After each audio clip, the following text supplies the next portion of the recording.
Christmas தினத்தன்று Christmas தாத்தா ஏன் வருகிறார் என்று நீங்கள் நினைத்திருக்கிறீர்களா? இது ஒரு கற்பனை கதை அல்ல.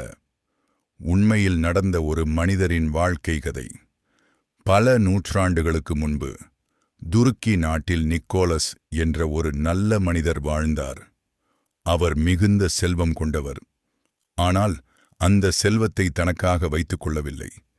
ஏழைகள், அனாதை குழந்தைகள், உதவி தேவைப்பட்ட குடும்பங்கள், இவர்களுக்கு ரகசியமாக உதவி செய்வதையே தன் வாழ்க்கை நோக்கமாக கொண்டார். ஒரு இரவில் ஒரு ஏழை குடும்பத்தின் வீட்டுக்கு யாருக்கும் தெரியாமல் சென்று ஜன்னல் வழியாக பணத்தை உள்ளே போட்டார்.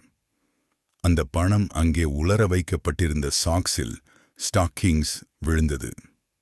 அந்த நாளிலிருந்து குழந்தைகள் சாக்ஸை மாட்டி வைக்கிறது ஒரு பழக்கமாகிவிட்டது. நிக்கோலஸ் ஒருபோதும் புகழ் தேடவில்லை. அவர் செய்தது எல்லாம் அன்புக்காக, உதவிக்காக.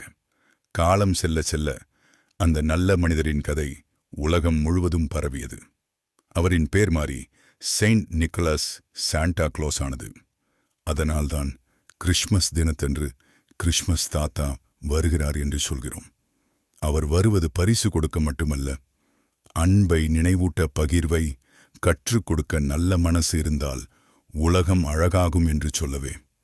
அதனால்தான் கிறிஸ்மஸ் கேக்குகளின் திருநாள் அல்ல, விளக்குகளின் திருநாள் மட்டும் அல்ல, அன்பின் திருநாள், பகிர்வின் திருநாள். மெரி கிறிஸ்துமஸ்.